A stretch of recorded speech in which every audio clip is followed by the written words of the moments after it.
All right, so we left off with this drawing.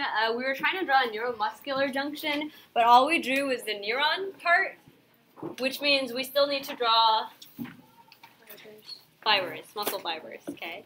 Because together, that's when you would have a motor unit. So find those notes. I'm going to be using colors today. If you want to use your color pencils, feel free. You don't have to. So you've drawn so far a motor neuron, which has this really unique structure with these branches at the distal end of the neuron. Lots of branches. And the number of branches can vary. Some neurons have like 4 or 5 branches. Some will have like 100 branches. It gets pretty crazy. But each end of the neuron will attach to a muscle fiber. So I'm going to use a red pen to draw a muscle fiber here. Oops.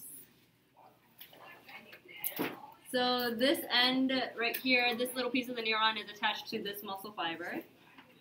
I'm going to draw another muscle fiber right here.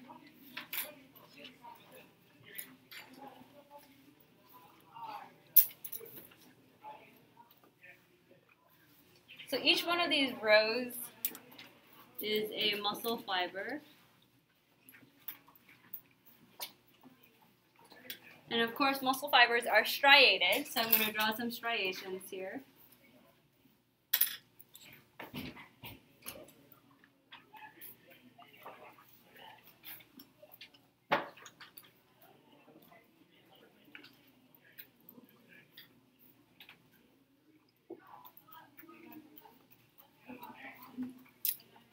So we have 4 muscle fibers, each one has striations.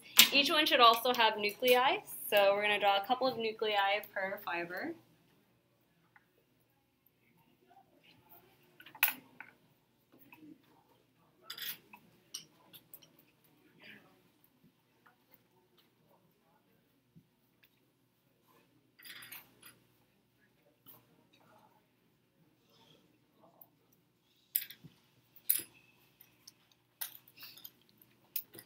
So each of your muscle fibers should have multiple nuclei. Now notice that you have a motor neuron and a muscle fiber, or you have multiple muscle fibers attached to it. So together these two are known as the motor unit. I'm going to label that motor unit.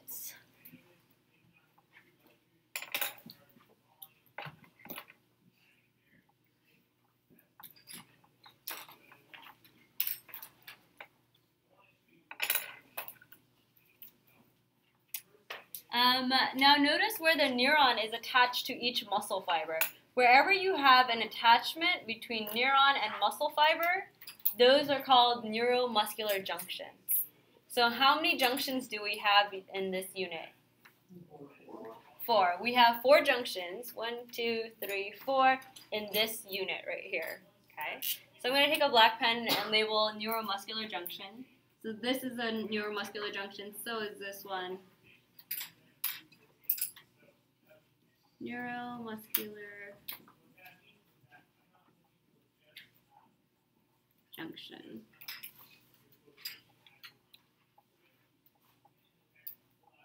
So what I wanted to do next was zoom in on the neuromuscular junction to see what's happening between a neuron and a muscle that allows you to voluntarily move. However, I was going to draw it down here. I don't think I have a lot of space. You probably do. You can draw right underneath. I'm going to draw my zoom in over here. Okay. So we're going to draw a close-up of a neuromuscular junction. Sorry, got to figure this out. Okay. Neuromuscular junction. So that means we have to draw the end piece of a neuron. And when you zoom in on the end of a neuron, it kind of looks like a little bulbous structure.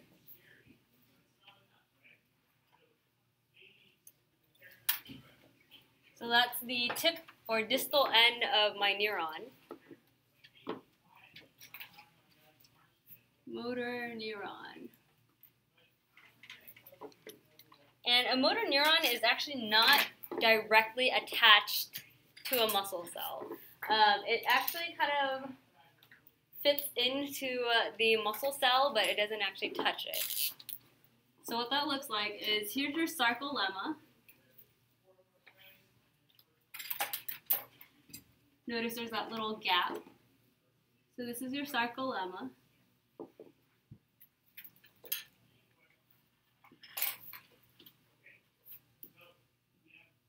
Sarcolemma, which is the cell membrane. Notice the sarcolemma has this little dip right here. This dip is cell membrane, except it's been modified a little bit, so it's specialized to have a relationship with the motor neuron. So what I'm going to do is I'm going to label this little dip. This is known as the motor end plate.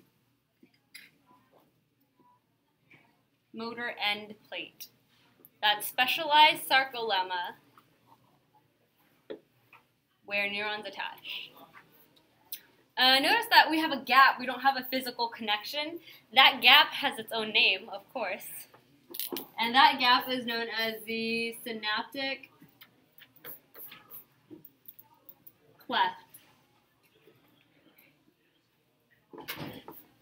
Synaptic cleft. Now, the neuron is like a lot of other cells in your body in that it makes proteins that it can use. However, once it's done making its proteins, it actually stores the proteins in these little packages called vesicles. So just draw a couple of vesicles there. So a vesicle is a little envelope or a little box that you store proteins in. So in each vesicle, you actually have these chemicals called neurotransmitters. I'm just drawing little dots in there.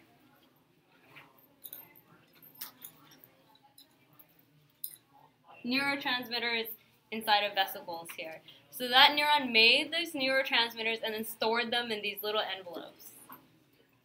So that's a neurotransmitter in vesicle.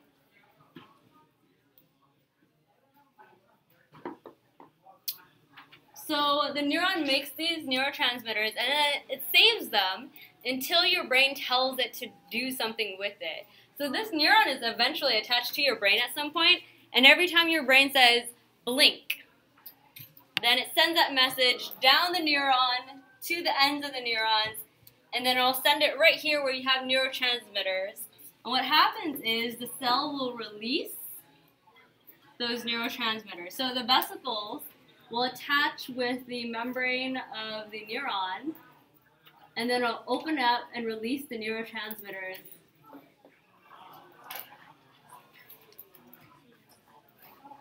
So it's releasing neurotransmitters outside of the neuron.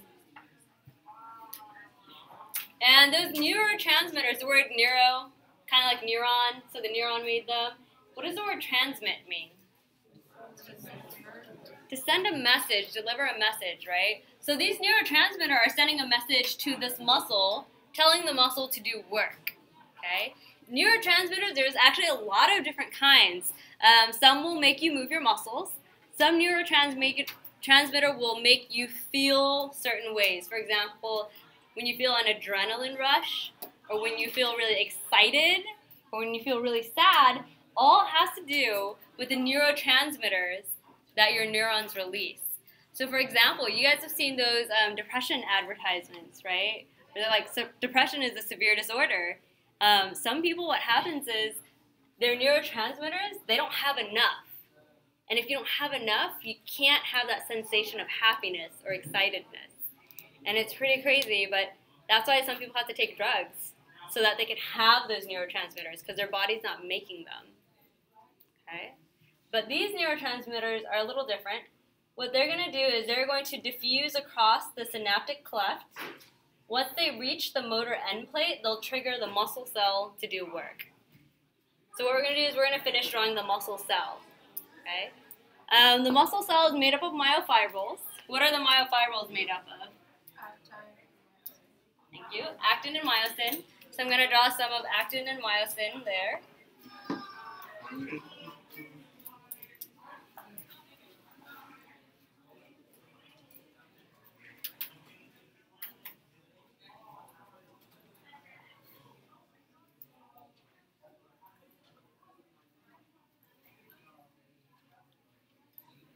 Which protein am I drawing right now? Actin.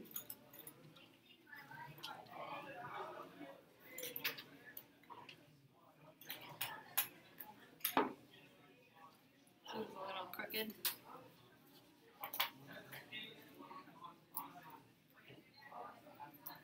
Which one goes in the middle?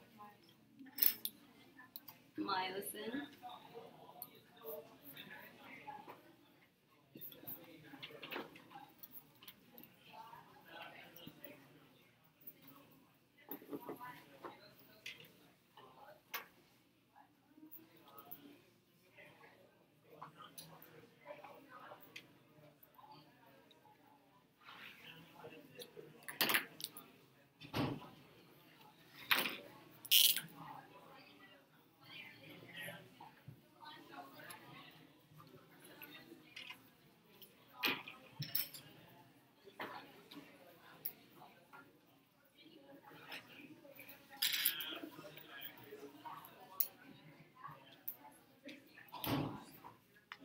Some of you are probably like, what did we just draw on here?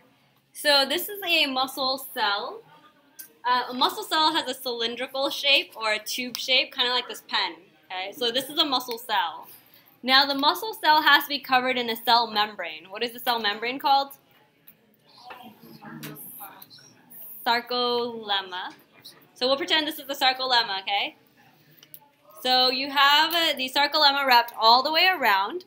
And what we did for the picture is we sliced the cell lengthwise so we could see like a 2D front view. That's why there's sarcolemma drawn at the top and at the bottom. Does that make sense? Is that a little bit better? That's why we have sarcolemma here and up here, because we have it here and here, but we sliced it in half. Okay. In the sarcolemma, you're actually going to find some organelles. You're going to find some nuclei.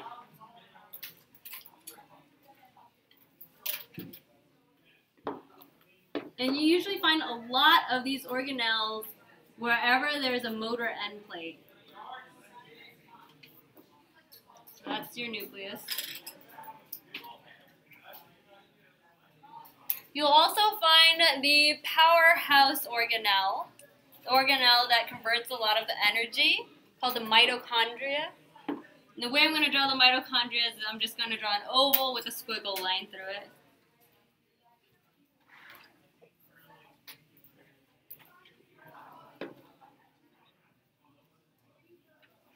So a couple of mitochondria.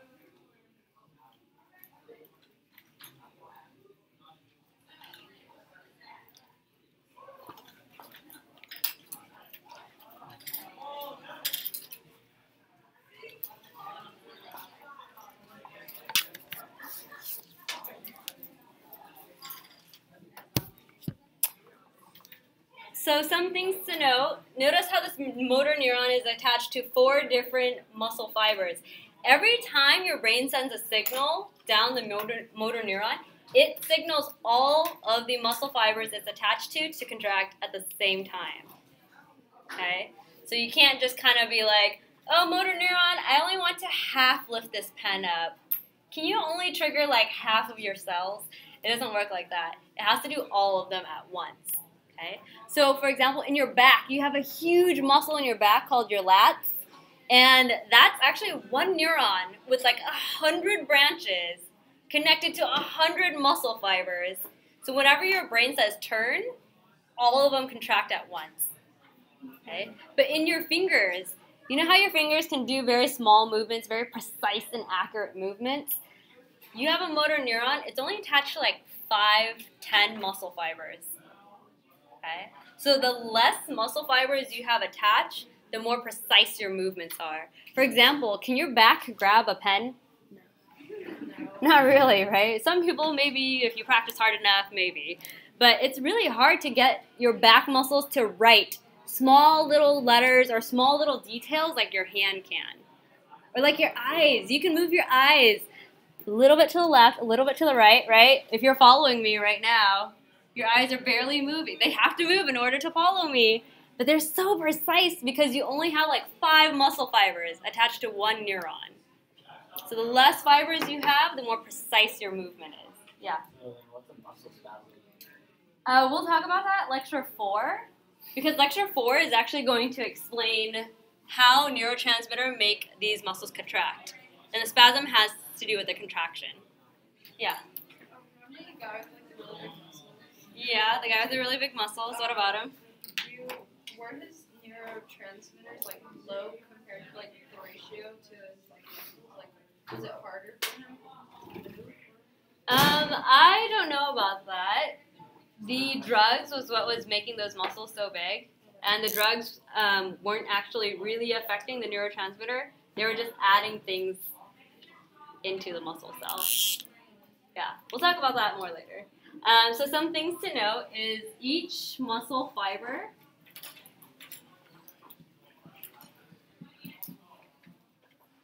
only has one motor end plate.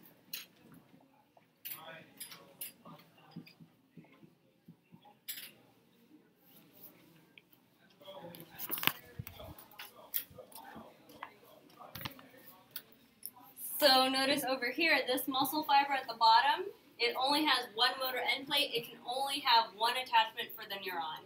It doesn't have another one over here and over here, just one. Okay? But notice the motor neuron, each motor neuron can have